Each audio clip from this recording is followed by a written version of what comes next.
आज युवाओं के लिए कुछ निवेश के टिप्स जो नितिन कामत जो एक जीरोधा के को फाउंडर हैं, वो क्या कहते हैं उनके बारे में भी समझें।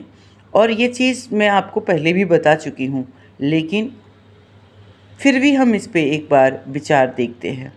इनमें पहली गलती उन्होंने बताया कि मिडिल क्लास का मतलब सैलरी वाले पर्सन, जितने सैलरी पर्सन हैं जिनके 20 लाख से कम इनकम है सालाना, वो सारे मिडिल क्लास में ही आते हैं।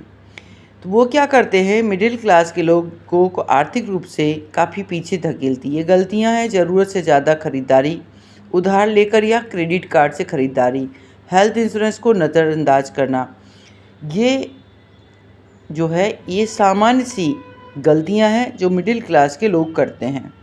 इनके अनुसार असली मनी ट्रैप क्या है? लोग अपनी सैलरी को संपत्ति बढ़ाने का जरिया नहीं मानते, बल्कि हर महीने आने वाले पानी जैसा समझते हैं, जिसे बहा देना है। यही है असली मनी ट्रैप। बिना किसी ब्रेकअप के हर महीने की कमाई को पूरा खर्च कर देना, मतलब आप अपने महीने की कमाई को बिना फाइनेंशियल प्लानिंग के आप खर्च करते हैं। आपकी एक इनकम केवल उस महीने की खर्च नहीं है, इस इनकम के लिए भविष्य में जब आप रिटायर होते हैं उस समय का भी खर्चा है, क्योंकि 60 साल के बाद आगे के 20 साल के लिए आपको खर्चे का प्रबंधन भी करना है। आगे आने वाली जिम्मेदारियों के लिए भी आपको पैसे आज से ही बनाना होगा। तो आप अपनी सैलरी को पानी जैसे ना बहाएं। इन्होंने देखो कितना अच्छा बोला है, निवेश से पहले ज़रूरी है इमरजेंसी फंड बनाना। तनावपूर्ण नौकरी और ईएमआई वाले जीवन में आय रुक जाए तो बहुत से लोग एक महीने भी नहीं निकाल सकते। इसलिए निवेश की शुरुआत करने से पहले 6 महीने का खर्च अलग फंड में रखिए। मतलब जैसे ही आपकी जॉब लगती है उस समय से आप एक इमरजेंसी फंड बनाते जाएं। अपनी सैलरी का 5%, 6%, 1%, 2% जो भी आपको समझ में आता है उस इमरजेंसी फंड में डालते जाएं। एक समय ऐसा आएगा कि उस इमरजेंसी फंड में आपकी सैलरी का 6 साल का बैलेंस उसमें मेंटेन रहेगा।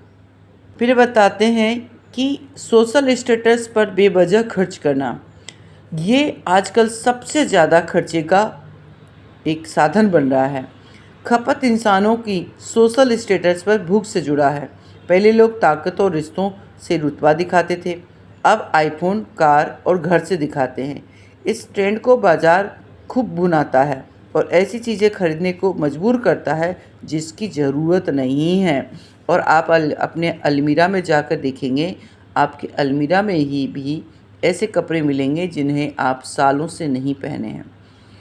बहुत सारे आपके किचन में ऐसे सामान मिलेंगे जिसका आपने सालों से यूज़ नहीं किया है। इसलिए हर 3 महीने में, 2 महीने में आप कम से कम अपने अलमीरा, अपने किचन के स्टोर्स को फिर से चेक करें और वही चीज़ का परचेज़ करें जो आपको अति आवश्यक है। फिर उन्होंने एक चीज़ बताया है, डेट टू इनकम ट्रैप।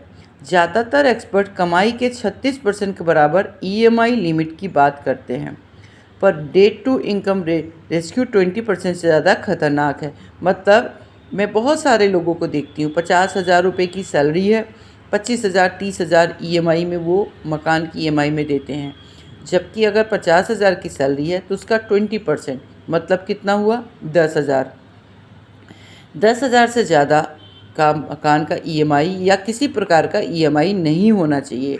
और ये चीज़ जो है ये फाइनेंशियल रूल्स में भी कहता है कि आपकी इनकम का 20% से ज़्यादा नहीं होना चाहिए। ज़रा सोचिए, अगर तनख्वाह का 5वां हिस्सा उधारी चुकाने में जा रहा है तो आप किसके लिए मेहनत कर रहे हैं, खुद के लिए या बैंक के लिए? क्योंकि ईएमआई की लोड के कारण अपन वर्तमान जो है वो आप ख़राब कर लेते हैं। इसलिए ईएमआई लेना है, लोन लेना है, लेकिन लोन को लेने का रूल्स होता है जो कि फाइनेंशियल प्लानिंग के अकॉर्डिंग ही होना चाहिए। तो दोस्तों, ये है फाइनेंशियल रूल्स जो कि आप समझ सकते हैं। और 1% बचत से शुरुआत करें, आज से ही शुरुआत करें, क्योंकि अच्छे काम करने के लिए आज का दिन ही सर्वश्रेष्ठ होता है। मैं आपकी मदद कर सकूं, आपके जीवन में कुछ कंट्रीब्यूट कर सकूं, ऐसी मेरी चाहत है। आप अपने लिए फाइनेंशियल प्लानिंग ज़रूर करें। नमस्कार।